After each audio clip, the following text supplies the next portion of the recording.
हमने सभी गुरुओं को, गुरु मतलब टीचर, है ना।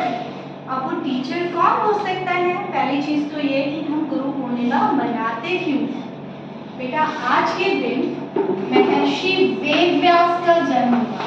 इनका हुआ था महर्षि वेदव्यास का, जिन्होंने विश्व का या भारत का सबसे लंबा ग्रंथ लिखा। क्या लिखा?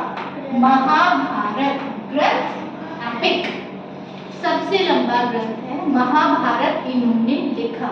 और हमारे 4 वेद हैं, सामवेद, अथर्ववेद, यजुर्वेद, है ना, ऋग्वेद। ये 4 वेद हैं जिनमें हमारा भारत का पूरा हिस्ट्री, और अगर आप उनके डीप में जाएंगे तो सारे संस्कार, म्यूजिक, जो भी हमारे भारत की सभ्यता है वो इन 4 वेदों में समाई हुई है। तो इन 4 वेदों को असेंबल करने वाले कौन थे? महर्षि वेदव्यास। उनका आज के दिन जन्म हुआ। पहले ईयर नहीं होते थे, तो बहुत पुरानी बात है ना, बहुत पुरानी बात है, एंशिएंट टाइम की है। तो एग्जैक्ट ईयर नहीं गैस कर सकते, लेकिन दिन ये था, ठीक है। क्योंकि पूर्णिमा तो एवरी मंथ आती है, लेकिन हम आज की ही पूर्णिमा को गुरु पूर्णिमा क्यों मनाते हैं? क्योंकि ऐसे गुरु विश्व में कोई नहीं हुए, तो उनका जन्मदिन हम सेलिब्रेट करते हैं, है ना। अब बात आते हैं प्रैक्टिकल, तो गुरु है क्या? सबसे पहले गुरु कौन है? आपकी माँ, है ना, जिन्होंने आपको जन्म दिया, आपको बोलना सिखाया, आपको चलना सिखाया, वो आपकी कौन है? प्रथम गुरु, है ना। दूसरी गुरु आती है बेटा धरती माँ, है ना। धरती माँ, धरती माँ इतनी सहनशील है कि आप उन पर पाँव रखते हैं, डेली खोदते हैं, तोड़ते हैं, फिर भी हम सबका वेट ग्रहण करती है ना। और इतनी दयालु है कि अगर हम एक बीज भी डालें, गलती से भी गिर गया तो भी उसका वृक्ष बन जाता है। हम सबको खाना देती हैं, पानी देती हैं, सांस देती हैं, क्योंकि अगर धरती माँ नहीं होगी तो पौधे नहीं लगेंगे ना, पौधे नहीं लगेंगे तो सांस नहीं होगी, है ना। तो दूसरी हमारी गुरु है धरती माँ।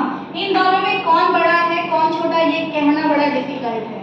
कोई लोग धरती माँ को सर्वोपरि समझते हैं, कोई लोग अपनी माँ को, लेकिन दोनों ही बहुत ज्यादा पूजनीय हैं, वंदनीय है, ठीक है। तीसरे आते हैं आपके पिता, आपके फादर, ठीक है। फादर क्यों बेटा? क्योंकि माँ ने तो जन्म दिया, लेकिन पल पल उसको सींचता कौन है? आपके फादर। एवरी डे कितनी मेहनत करते हैं, कितने सहनशील होते हैं, डेली आप लोगों के लिए ऑफिस जाते हैं, काम करते हैं, पैसा कमाते हैं, क्योंकि माँ भी, आजकल मदर भी वर्किंग है ना, लेकिन पिता का भी रोल माँ से कहीं भी कम नहीं है ना। क्योंकि अगर पैसा नहीं होगा तो कहाँ से आप लोगों के लिए खाने के लिए चीजें, और कितने सहनशील होते हैं पिता। एक पिता ये एक्सपेक्ट करता है कि मेरा बच्चा मुझसे आगे निकल जाए, करते हैं ना, एक्सपेक्ट पिता ही करते हैं, है ना। चौथे गुरु है बेटा गुरु, आपके टीचर्स। कहते हैं, एक कहावत है कि गुरु गोविंद दो खड़े, काके लखू पाए, बलिहारी गुरु आपके गोविंद दियो बताए। कि अगर गुरु मतलब गुरु भी आपके समकक्ष खड़े हो और ईश्वर भी खड़े, गोविंद मतलब ईश्वर, तो दोनों में से किसके पांव पहले छूने हैं? दोनों ही वंदनीय हैं। तो स्वयं ईश्वर क्या कहते हैं कि मुझसे भी पहले अपने गुरु का, आपके टीचर्स का वंदन करो, मुझसे भी पहले, क्योंकि ईश्वर तक पहुंचाने वाले कौन है? आपके टीचर्स हैं, है ना। आध्यात्म की शक्ति कौन देता है? आपके टीचर्स देते हैं। आपको पढ़ने की, सीखने की, लाइफ में कुछ बनने की शिक्षा कौन दे रहा है? आपके टीचर्स। और पांचवें गुरु होते हैं बेटा आध्यात्मिक, आध्यात्मिक गुरु।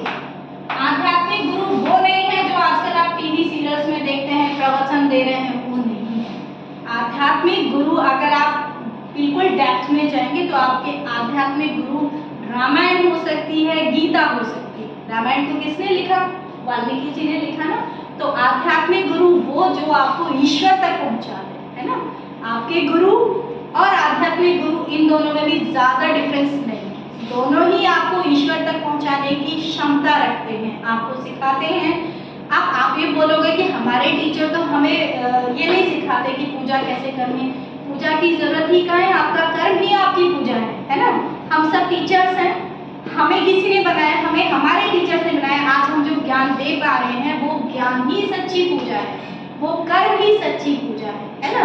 तो किसी टीचर ने आपको सिखाया, किसी ने पढ़ना, किसी ने बोलना, ये जो ज्ञान है ये ईश्वर की सच्ची भक्ति है। सोचो अगर हर इंसान बैठ के सिर्फ कुछ नहीं करे, माला जपे, तो क्या होगा? कुछ होगा दुनिया में? कुछ नहीं होगा ना। अगर हर इंसान सिर्फ मूर्ति के सामने बैठ जाए, मंदिर में जाके बैठ जाए, सिर्फ पूजा करे, कुछ ना करे, तो क्या ये जीवन संभव है? नहीं है। क्योंकि ईश्वर तो आपके आराध्य हैं, वो तो आपके अंदर है, उनकी पूजा की आपको आवश्यकता है, उनको आप मन से याद कर लो, उनको मन से जप लो, वो काफी है। लेकिन डेली जो आपकी फाइनेंशियल नीड्स हैं, खाना पीना, कपड़े, बर्तन, ये सब जो नीड्स है ना, इन सब की शिक्षा कौन देता है? गुरु। तो उन गुरु का हमेशा वंदन करना है, नेवर डिसरेस्पेक्ट देम, कभी भी गुरु की अवहेलना नहीं करनी, ना ही उनका अनादर करना। कोई भी गुरु हो सकता है, आपके बड़े ब्रदर भी हो सकते हैं, सिस्टर हो सकते हैं, जिसने आपको जो कुछ सिखाया वो आपका गुरु है। लेकिन इन 5 गुरु को नेवर फॉरगेट। ठीक है, इन्हीं शब्दों के साथ जय सिया राम।